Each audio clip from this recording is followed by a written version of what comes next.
Welcome to Spiritually Fierce, the podcast. I am your host, Dr. Ricci Jane Adams, principal and founder of the Institute for Intuitive Intelligence and creator of the Spiritually Fierce movement. Spiritually Fierce is not just a phrase, it is a movement of awakening consciousness of which we are all a part, if we want to be. In each episode, we'll explore what it means to be spiritually fierce, how to become it, and why it is the revolution in consciousness that will save the world.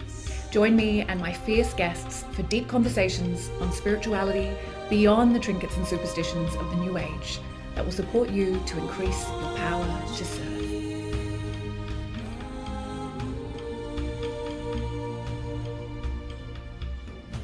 Hello, and welcome to Spiritually Fierce, the podcast. And we are in the season of transformation. And I am doing another solo episode today. And I wanted to talk about me before the Institute. And I do this for a number of different reasons. I think because, a lot of people know me obviously through the Institute and my relationship to my spirituality and to intuition through the Institute, but there was life before that. And I thought I would use this episode as an opportunity to really talk about what came before the Institute and what led me to the point where I began the Institute, which is coming up on 10 years. So we sort of had two different start dates. We could say it's 10 years this July. That is when the first iteration of the Institute began, which was Lightwork Institute. That's what we were called originally, which was something I began with my sister and my mother. And then about a year later, I took over solo, and that's around the time that the Institute for Intuitive Intelligence began. So we sort of have two 10-year anniversaries, although, it all really began in July 2014. So I'm guessing it is our 10-year birthday this July. But I'm going to talk about all the things, or at least what I can talk about in the next 30 minutes prior to that. And some of this I've shared in different places in the books. But I'm going to give you, a potted history of my relationship with intuition and spirituality and the things that I did before the Institute and how I got to where I am now. So full transparency, I am now 46 years old. I turned 47 in November. So I've had a lot of years. And my spirituality has been part of my life since the beginning. My mum is my first teacher. I've talked about that a lot. So I'll focus more on sort of what happened for me once I entered adulthood and started making my own choices about what spirituality meant to me and how it sort of, came and went and came back again as a focus of my life. It's always been there, though. Having a foundation as a spiritual being, having a human experience, I don't remember ever identifying myself in any other way. Spirituality has always been the theme of my life and my great love. But, young woman, fairly passionate woman, who made a lot of interesting choices, it hasn't always been the primary focus.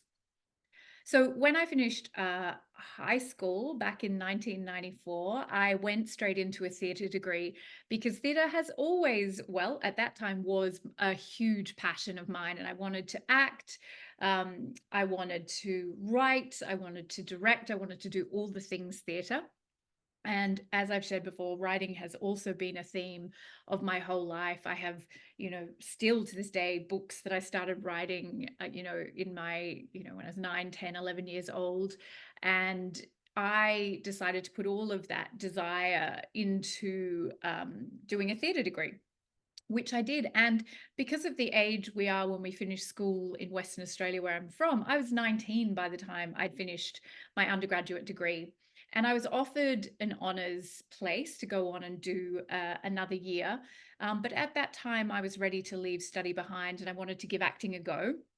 But I got myself an agent and very quickly realized that most of what I would be considered for would be commercial work. Australia, is a small country. Perth is a small town. It's a city, but comparatively in terms of available work. And I really didn't like being judged on my appearance, which was primarily the criteria for what they were looking for TV commercials and things like that.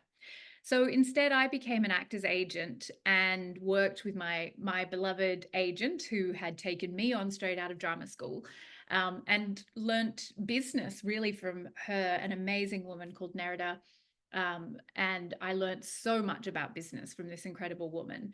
And at the same time, I was writing plays, doing a little bit of acting myself, and I was continuing my passion for my spirituality. And so I did a qualification in transpersonal counseling, probably like no more than 20, 21 years old, with the Icon Institute, under the incredible Ralph Locke, who is no longer with us, um, who really offered a great deal of insight into exploring uh, the human experience through the spiritual lens in that therapeutic context. And I thought that might be something that I pursued. And at the time, I didn't. I made some other choices. I'm trying to now just make sure that my brain remembers the chronological order.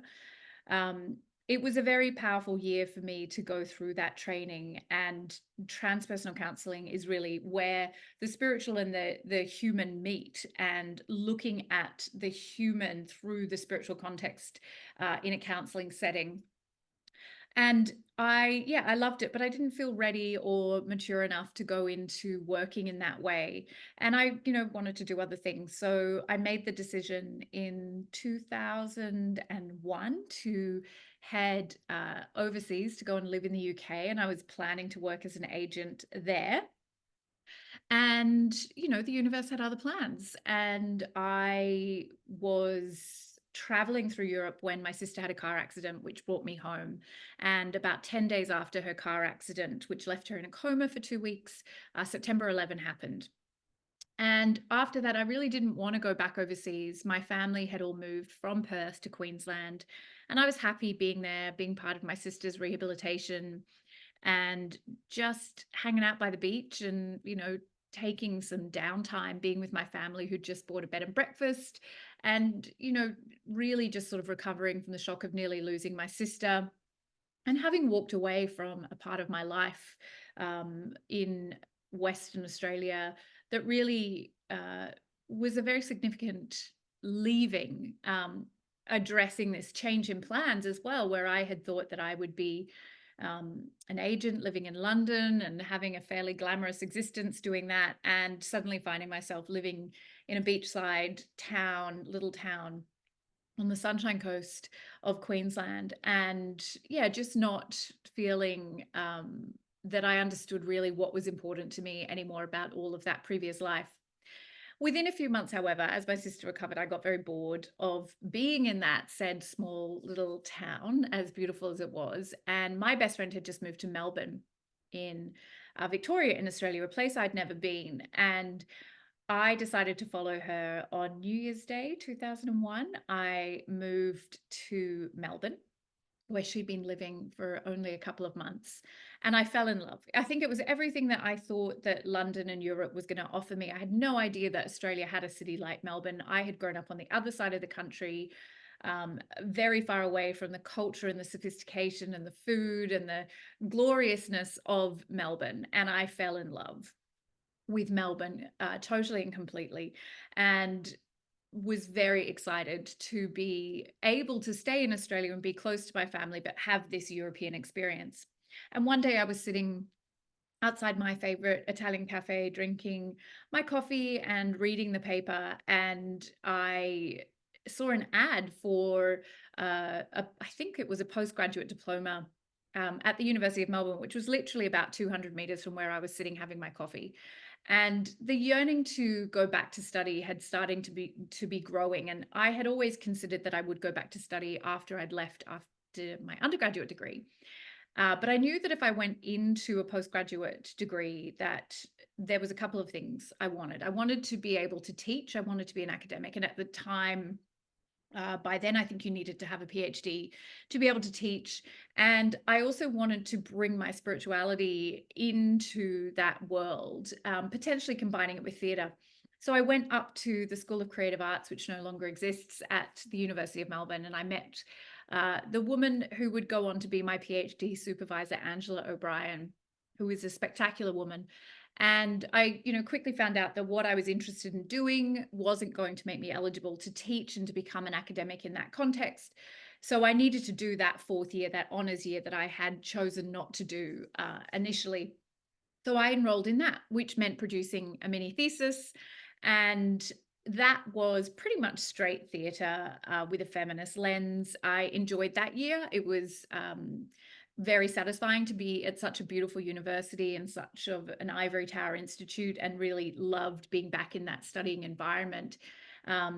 And I was accepted after applying into both a master's and a PhD to, I was accepted into both programs, and I chose to go on to do the PhD with a full scholarship, which was really quite amazing and something I'm grateful to for this day. And that meant that not only was my tuition paid for, but also I received a living allowance, so I could live and I didn't have to work full time, which would have been impossible anyway.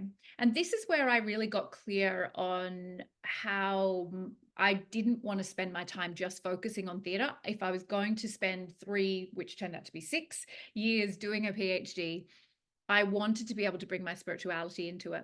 And after lots of discussions with my supervisor, we came upon the idea of magical realism, which is a literary genre, which is very much coming from the places that speak against the dominant westernized idea of reality, the secular idea of reality. So places like South America and other places where there is an indigenous culture as well as a Western culture, and that sort of nexus, or the way that indigeneity makes meaning out of the world that is beyond just empirical evidence base, which is, very much what the West mindset does. So very much that literary genre has a lot of characteristics of the spirituality that I am interested in. So I wrote a whole PhD on that.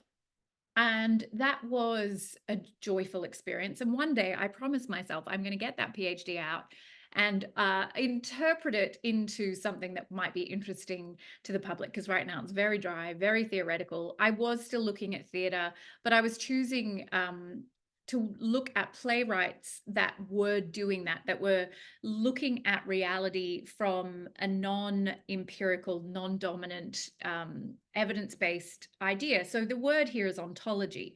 So we can make meaning, and we do make meaning, not just out of evidence, but out of our relationship to the world through faith. And those beliefs that we form that can be familial or tribal or, inherited. We are not just meaning-making creatures based on evidence alone, because if we were, we'd probably be computers, not people.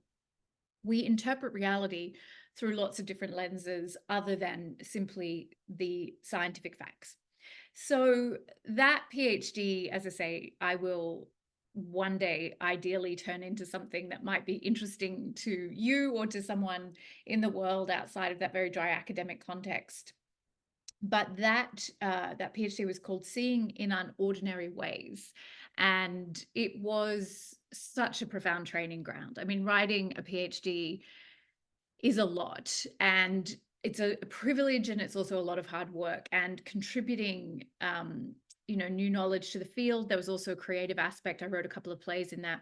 But at the same time that I was doing that, training to become an academic, because of course that was my goal, was to teach in a university setting. I wanted to go overseas. I wanted to see the world by taking that as my trade and opening up the doors to the world. I was also working in a crystal shop on Lygon Street in Carlton called Crystal Heart, which is still there to this day, run by Mark, who's a very lovely man. And he gave me a job very early on in my arrival into Melbourne, and I worked there for a really long time. I started off, on the shop floor selling crystals and jewelry and spiritual books. And I really loved it. And learned a lot about, the spiritual meaning of crystals and lots of different things. And, really liked the interaction with people. Some people were just there for the pretty shiny things, but a lot of people were seeking a deeper meaning. And at the same time, I started training my intuition with a teacher who was a friend of the shop owners, a Frenchman. And I started going to circles with him where we would effectively stand up in front of the group and open to channel and to receive our intuition. And that too was a very profound training.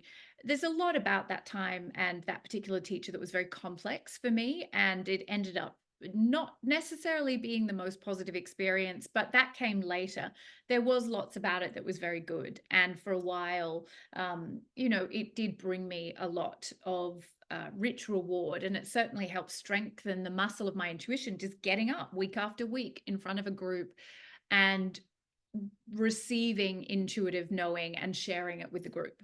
So I loved and appreciated that kind of boot camp style where we developed by using the muscle of our intuition. And it was consistent showing up to my intuition in a way that really cemented my intuition into me. After that, or during that time, I also started offering my own training. I called that business the Divine Sisterhood. I think that's right. Gosh, isn't memory interesting? And that I would invite women into my home in small groups, and we would do, again, week by week intuition development. And I put together a curriculum, and we would follow that to enhance the muscle of our own intuition.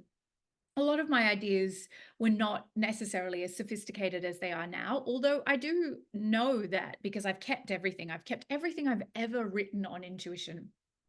Every course I've ever developed, every iteration of every course, I have like hundreds and hundreds of manuals and teaching plans and documents in hard copy in my cupboard. And I never get rid of them because I like to be able to show myself and potentially the world, if they're interested one day, the evolution of my ideas. And there are seeds in that very first training that I ran in my house way back at the beginning of the 2000s that I still teach and share today. I'm thinking in particular about the idea of entrainment and what we're doing when we attune to someone else's field, when we're accessing intuitive information.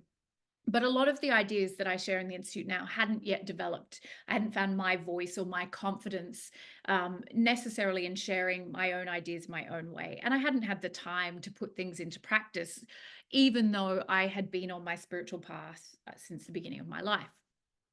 So that was really fun training ground. And, I had some incredible women that I had the privilege to serve.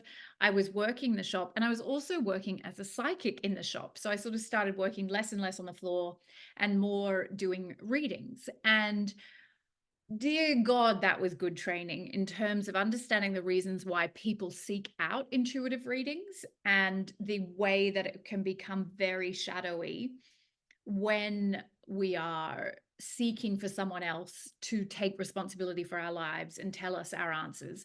And I would have people who would come back again and again and again, like any question they had about their lives, no matter how big or small, they just didn't want to make that decision without my input.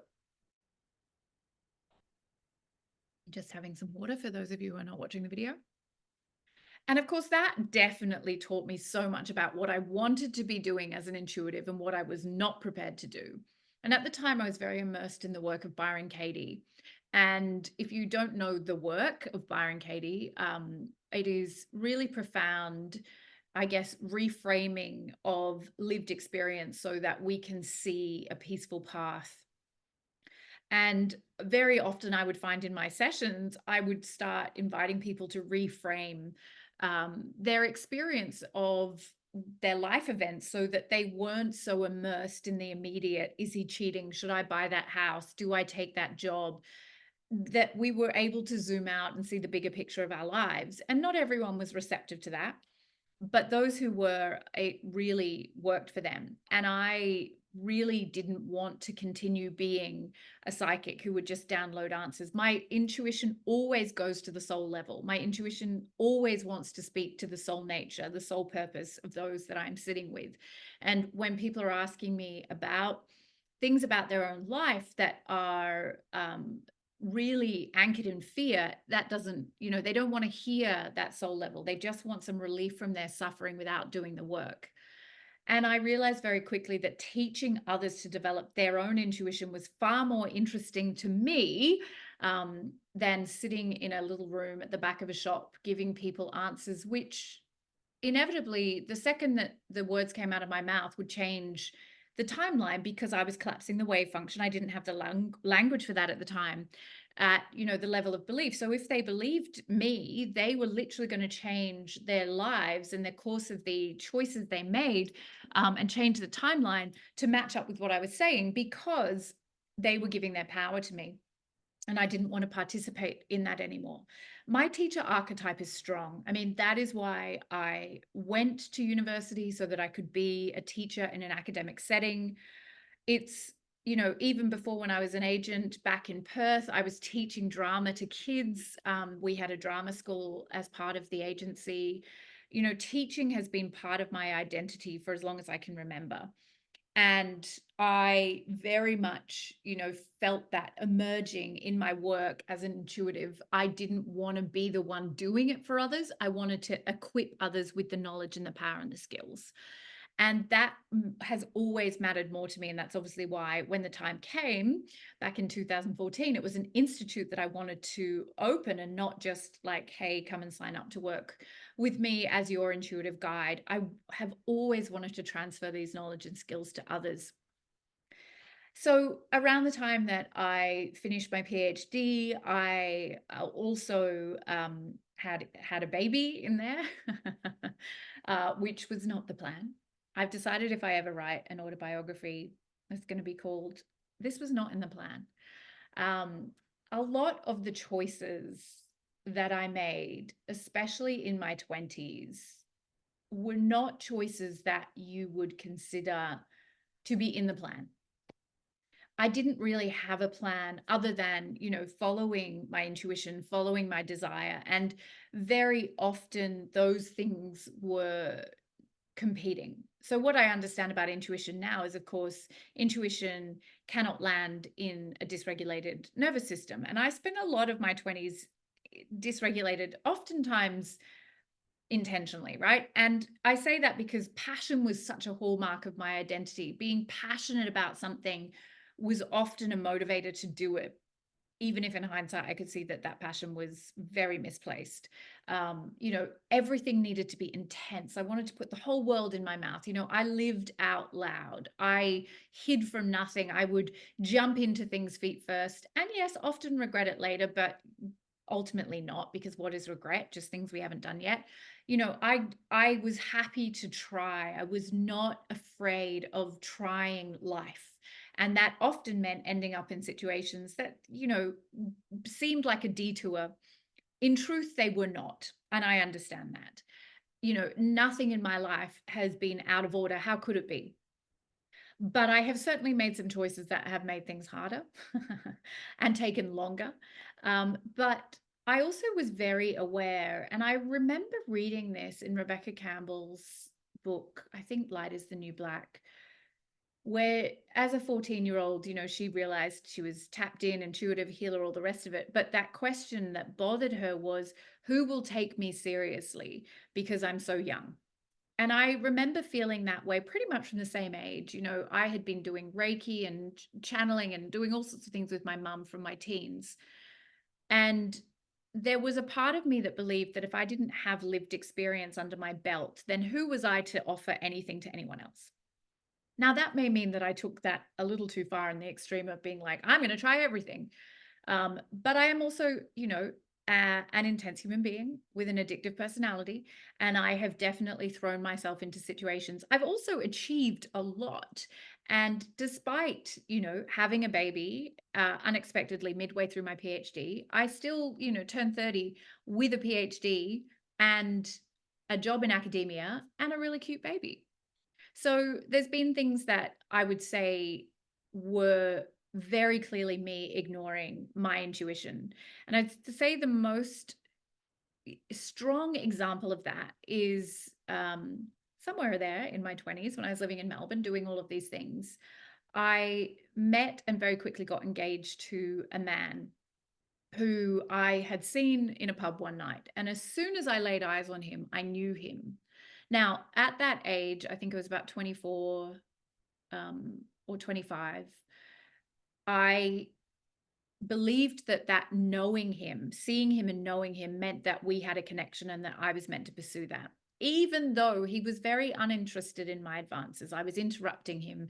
He was having a deep and meaningful conversation about politics in the world with a mate, and I turned up with a pint and, interrupted and wanted to, make friends with him.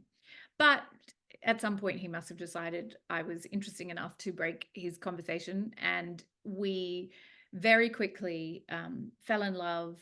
He proposed to me 3 months after we met. We were married a year to the day that we met. And it was an outrageous disaster. Now, he is an incredible human being. I'm an incredible human being, but, I was 25. He was closer to 30, a humanitarian. I just admired everything about him. He was noble and virtuous and motivated by great causes to save the world. And I just thought he was spectacular. But he was a very broken human. And I was ill-equipped to deal with the kind of trauma that he was presenting with. I had no idea what I was dealing with, and I thought my love could save him. Now, leading up to our wedding, I was having basically panic attacks every day. And I don't suffer from panic attacks, but I was working so hard, ignoring my intuition because I had a wedding. I had invited people from all over the world. They were coming. He was from England, so that we had people coming from all over the world to come to our wedding in Queensland. And I felt so much responsibility for all these other people who had made these plans that I didn't know how to call it off. I did actually, or he did, I can't remember. Gosh, the memory. One of us tried to break up with the other just probably about a month before the wedding, and then sort of changed our minds and went ahead with it.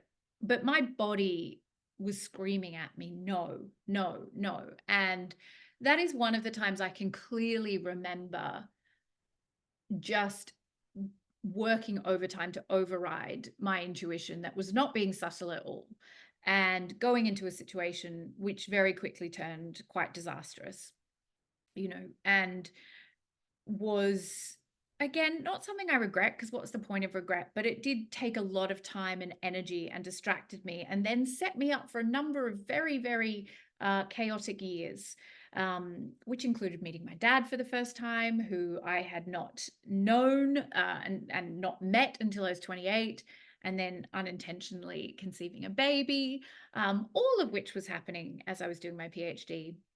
But I think when I think about that time in my life, despite the amount of chaos, it was a rich and full life where I was actively honing my intuition. I was, yes, living at the edge of my comfort zone, but I was always pursuing the deeper, richer meaning of things. And I could see things even if I was ignoring them very clearly. And yes, I ignored them a lot of the time, partly because there was a part of me, well, I'm going to borrow this phrase from Leandra, one of my postgrad students. It's like, I'm going to fuck around and find out. I'm going to try it and then see if it's right for me. Whereas a lot of people will be like, well, I'll think about it and then I'll make that decision. And I don't regret that, but I can see where my intuition was lovingly guiding me to a easier path, and I chose the harder path just to fuck around and see what happened. As I've got older and wiser, that part of me has calmed down, and passion is no longer the hallmark of the greatest measure of success for me. It is very much that sense of safety to take risk that is healthy and appropriate, but that it can be calm, that it can be peaceful. I feel things intensely, I still do, but even that, I have found a way to neutralize the charge of that so that I can be in my right mind or my right intuition when I'm making choices. Now, to be honest, I have no idea how long I've been talking for, but that sort of brings us up to around my 30th birthday. I was 29 when I had my first son. And yes, by the time I was 30, I had finished my PhD and graduated, and I was then working as an academic in a university. I was doing a little bit of teaching, but again, the universe had different plans to mine, and my school was closed down. My connections within the university went away. And there is a lot of like connections that are relied upon to get work in a university. And so I found myself doing a job in academia that, again, gave me lots of great training, especially as being a principal of an institute, but didn't fulfill that desire that I had to be a teacher in a university. And it wasn't going to happen. I wasn't going to get that work at the university that I was at. And at the same time, I had separated from my baby's dad, which meant that I could no longer pursue that dream of going overseas. And I felt like a grief that this vision that never was able to be realized was over before it began. And I can see now in hindsight, the universe was protecting me because I could have been a very successful academic. And if things had gone the way I thought they should have, that is where I probably would have spent most of my adult life. And the institute would not have been born. But instead, the delays that felt like delays were holding me so that I would be ready when the time came to start the institute, which was not until a good 6 years later. But perhaps we'll save that for another podcast.